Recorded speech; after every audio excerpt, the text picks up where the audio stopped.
All right, diving right in, folks. Today we're going to tackle cryptocurrency. Yeah, we're going to break down some of the core ideas. What is it really?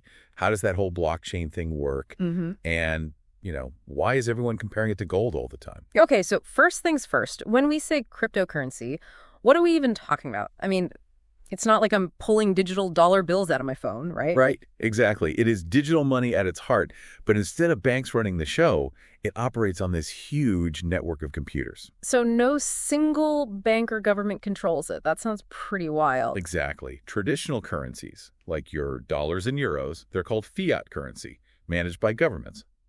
Crypto, totally different. It's decentralized. No single entity has the reins. We hear that word decentralized thrown around a lot. What makes it such a big deal in the crypto world? Well, think about it. With banks, you've got fees, delays. Someone can just freeze your account, right? Cryptocurrency sidesteps all that. Okay, yeah, I see the appeal there. So where does this digital gold thing come in? I know Bitcoin gets compared to gold a lot, but why? It's because of a few key things, really. Like gold, Bitcoin's got a limited supply. Only 21 million Bitcoins will ever exist. And just like gold, it's durable. You can hold tons of value in a tiny digital space. So it's that scarcity that gives Bitcoin its value. It's not tied to a government or anything. What makes it more than just, numbers on a screen? That's a great question. I think it comes down to two main things. First, you got to have trust. People need to believe that Bitcoin has value. And then there's utility. People are actually using it to buy and sell things. Oh, so people are using it like real money. It's not just this speculative investment thing. Oh, no, not at all. More and more businesses are accepting Bitcoin all the time. Yeah. Buy stuff online, send money across borders, even donate to charity. Wow. Okay, so digital gold is actually a pretty apt comparison. It's fascinating. It really is. But here's the thing. Bitcoin isn't the only player. There are literally thousands of cryptocurrencies out there, each with its own unique features and purpose. I can only imagine. So what ties all these different cryptos together? That's where blockchain comes in. It's the underlying technology behind all of them. Okay, blockchain. I'll be honest, that word always sounds a bit intimidating. Can you break it down for us, make it, I don't know, less scary? Of course. Think of blockchain as a giant digital ledger, like a shared record of every single transaction. Imagine a spreadsheet duplicated thousands of times across computers all over the world. You make a transaction, boom, it's added to the ledger, viewable by everyone, and impossible to alter. So it's like a public, permanent record, super secure because it's not in just one place. Exactly. That's the beauty of decentralization. No one entity can mess with it because it's spread across so many computers. Imagine trying to change something when thousands of people have a copy. Okay, that makes sense. But how do new transactions actually get added to this blockchain? Through a process called mining. Think of it like solving a complex puzzle. Computers on the network race to crack the code. The winner gets to add the next block of transactions to the chain and get rewarded with, you guessed it, cryptocurrency. So it's like a digital treasure hunt where the treasure is cryptocurrency. Yeah, that's a good way to put it. And that whole mining process is essential. It keeps everything secure, verifies transactions, and creates those new coins. I'm starting to see how it all fits together. We've got the cryptocurrency itself, like Bitcoin, then the blockchain, this tamper-proof record, and mining, the process that keeps it all running. Exactly. Those are the foundational elements of this whole cryptocurrency ecosystem. Pretty incredible, Brett. Totally. But I got to ask a maybe silly question. If it's all digital, where do you even keep your cryptocurrency? Like, is there a digital piggy bank somewhere? That's where cryptocurrency wallets come in. They're kind of like digital bank accounts for your crypto. And there are two main types, hardware wallets and software wallets. Okay, so hardware wallets are like, what, little USB sticks you keep your crypto on? Yep. They keep those private keys, basically your passwords, offline, super safe from hackers. So it's like keeping your gold in a safe. That's the idea. And then you have software wallets, which are apps on your phone or computer. Way more convenient for day-to-day transactions, but you got to be extra careful about security. Gotcha. Hardware for maximum security, software for ease of use, choices. Right. And the best choice really depends on how you plan on using your cryptocurrency. This is all so fascinating. I feel like we've barely scratched the surface here. Oh, we definitely have a lot more to uncover. In part 2, we'll dive into some of the more nuanced aspects of cryptocurrency, the potential risks, the rewards, all that good stuff. I can't wait. So listeners, be sure to join us for part 2, where we'll keep exploring this amazing world of cryptocurrency. All right, welcome back to the deep dive. Last time we explored like the foundations of cryptocurrency, how it works, what it is, and how it's kind of, shaking things up in the financial world. Yeah, we covered the building blocks, crypto itself, blockchain, the mining process. Right, exactly. But like with anything new, there are some potential downsides, right? I'm curious about the risks of cryptocurrency. What should people be aware of before they go all in? Absolutely, that's a super important question. I'd say one of the biggest risks is price volatility. Those crypto markets, known for their wild swings. Prices skyrocket one day, plummet the next. Yeah, not for the faint of heart. What drives those crazy swings? Is it just speculation or is there more to it? Speculation definitely plays a role. I mean, it's still a young market, and hype can really inflate prices. But the fact that it's largely unregulated, yeah, that adds to the uncertainty. Makes sense. Less regulation, maybe more room for people to manipulate the market? Possibly, yeah. And without clear guidelines, it can be tough for investors to navigate the legal and financial stuff. Right, okay. So price volatility, regulatory uncertainty. Anything else we should have on our radar? Well, scams and fraud are a real concern too, unfortunately. The crypto space has attracted its share of bad actors looking to take advantage. So how do people protect themselves? What are some red flags to watch out for? Okay, big red flag. Any investment that promises guaranteed returns.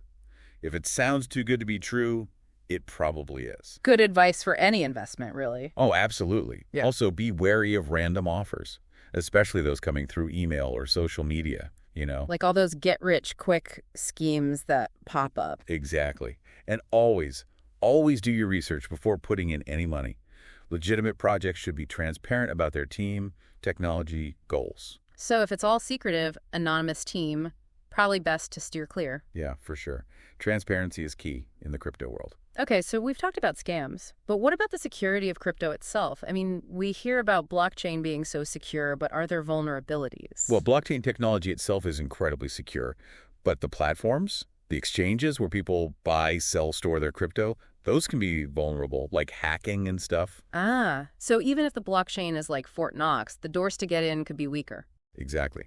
That's why it's so important to choose reputable exchanges and wallets with good security measures. Got it. Okay, so there are definitely risks involved, but I gotta imagine there are some pretty compelling rewards that draw people to cryptocurrency. Oh, absolutely. The potential for high returns is a big one. We've seen how quickly prices can rise. Those gains can be significant. But like you said before, high reward comes with high risk, right? Definitely a high-risk, high-reward situation. So besides the chance to make some quick money, what are some other potential benefits of cryptocurrency? One of the biggest is financial inclusion. Crypto can give access to financial services for people who are shut out of traditional banking. People who don't have access to banks, like in certain countries or communities. Exactly.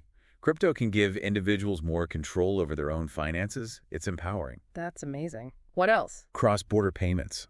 Traditional methods can be such a pain, so slow and expensive. Crypto transactions. Much faster, more efficient, usually lower fees too. So it's a better, cheaper way to send money internationally that could be huge for global commerce and stuff like remittances, right? Absolutely. And we can't forget about blockchain itself. That technology can bring more transparency and security to so many industries. No, can you give some examples? How would that work in practice?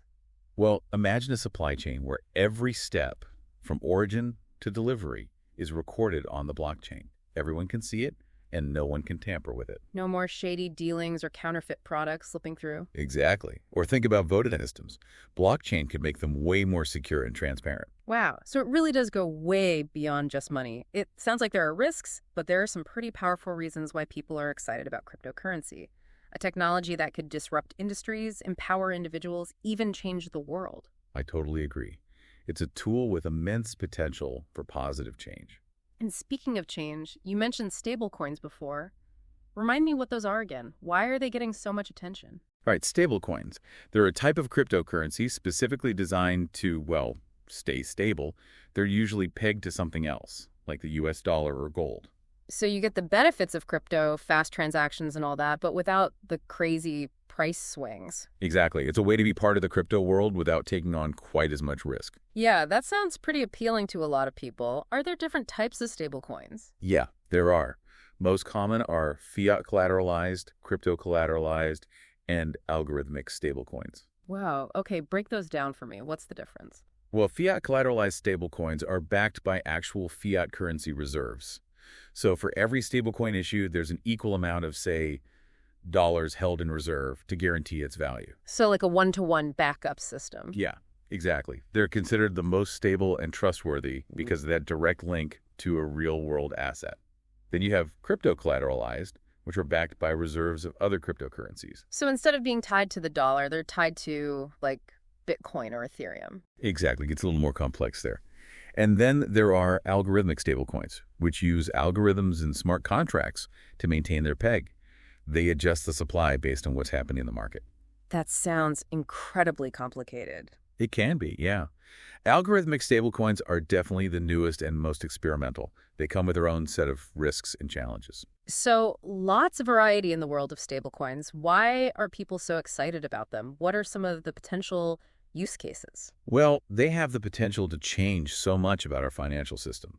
Faster payments, cheaper payments, a more reliable store of value, all kinds of new financial tools and innovations. Okay, those are some big ideas. What about real-world examples? How are stablecoins actually being used today? Remittances are a big one.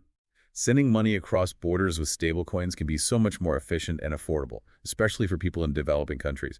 So it's removing the barriers of traditional services, those high fees and delays. Exactly. And they're being used for everyday payments too, both online and in person. More businesses are accepting them. Even debit cards linked to stablecoin accounts are starting to pop up. Wow, so I could theoretically use stablecoins to buy groceries or book a flight. Potentially, yeah.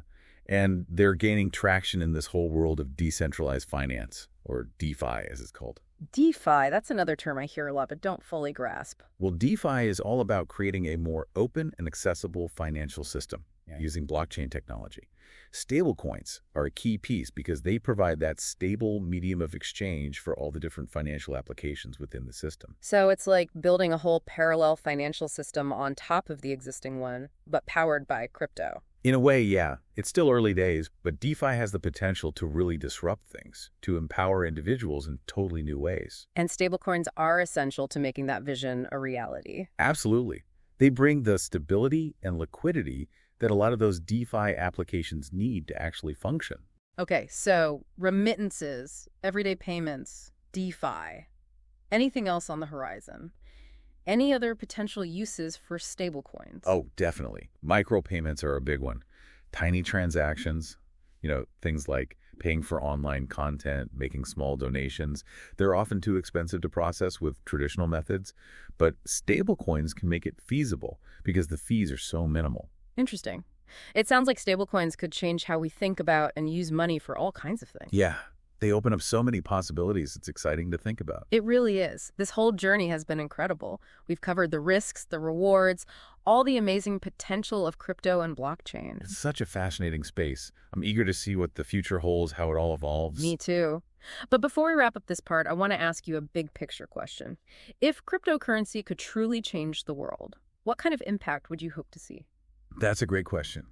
If crypto could really change the world, I'd hope it creates a more equitable, more accessible, and more sustainable financial system. Can you elaborate on that? What would that look like in reality? Well, I'd love to see crypto empower people who've been excluded from traditional finance, break down those barriers to access, help reduce poverty, create opportunities for everyone no matter who they are or where they live. So it's about leveling the playing field, using this technology to bring greater financial equality. Exactly. And I'd also hope to see crypto play a role in supporting sustainability efforts. How so? How could crypto help protect the environment? Well, blockchain can be used to create more transparent systems for tracking carbon emissions, for example, or to incentivize renewable energy production, build more sustainable supply chains. There are so many possibilities. Wow, those are some inspiring goals. It sounds like you have a very optimistic vision for the future of crypto. I do. I truly believe crypto and blockchain have the potential to transform our world for the better. But we have to use them responsibly, ethically, for the benefit of all. I completely agree. It's up to all of us to shape the future of crypto in a way that benefits humanity and creates a more just and sustainable world. Absolutely. By working together, I think we can really unlock the full potential of these technologies. This has been such an insightful conversation. Thank you so much for sharing your expertise and for helping us navigate this complex world. It's been my pleasure. I always enjoy talking about crypto and exploring its possibilities. For our listeners, stay tuned for part 3 of our deep dive, where we'll explore the vast world of altcoins and wrap up with some final thoughts on the future of cryptocurrency. All right, welcome back to the deep dive. We've been on this incredible journey exploring cryptocurrency, from the basics to the risks and rewards and all those fascinating stablecoins. Yeah, it's been quite a ride. We've covered a lot of ground. We have, but so far we've mainly focused on Bitcoin and Ethereum. What about all those other cryptocurrencies out there? I keep hearing about, what are they called? Altcoins. Ah, yes. Yeah. The altcoin universe. Oh, It's a vast and ever-expanding landscape. Beyond Bitcoin and Ethereum, there's a whole world of alternative coins, each with its own unique features and potential. okay. It sounds like we're diving into even deeper waters here. What are some of the most, I don't know, prominent or interesting altcoins out there? Well, one that often comes up is Litecoin. It's been around for a while, sometimes called the silver to Bitcoin's gold. Uses similar technology to Bitcoin, but with faster transaction times and lower fees. So it's like a more, I don't know, practical version of Bitcoin for everyday use. Exactly. Aims to be more user-friendly for those everyday transactions, especially smaller ones. Interesting.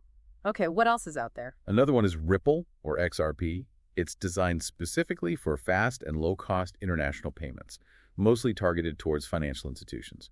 So while Bitcoin wants to disrupt the system, Ripple is working within it, focusing on a specific niche. Yeah, exactly. They've partnered with a bunch of banks and payment providers around the world to make those cross-border transactions smoother. Got it. Litecoin for everyday stuff, Ripple for the big players. Any other fascinating altcoins we should know about? Oh, tons. There's Cardano, for example. They're taking a super methodical, research-driven approach to building a blockchain platform that's really secure and scalable. Known for their rigorous, scientific approach, peer-reviewed research and all that. Okay, so Bitcoin's the pioneer, Ethereum's the builder, Cardano's the, architect, carefully planning everything out. That's a great way to put it.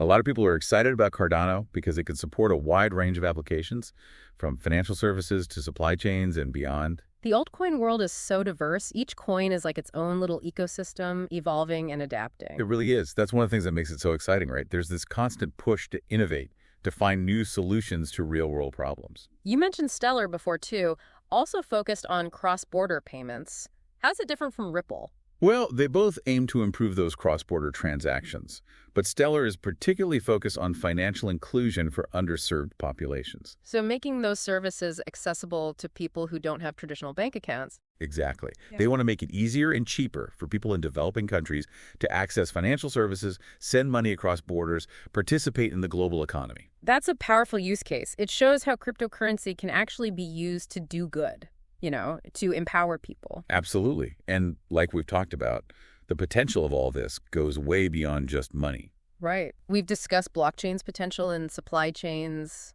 voting systems, all sorts of things. It's mind-blowing, really, and a little overwhelming, to be honest. Oh, for sure. It's a lot to take in, especially because it's constantly evolving. New cryptocurrencies are popping up all the time. The existing ones are constantly being updated and improved.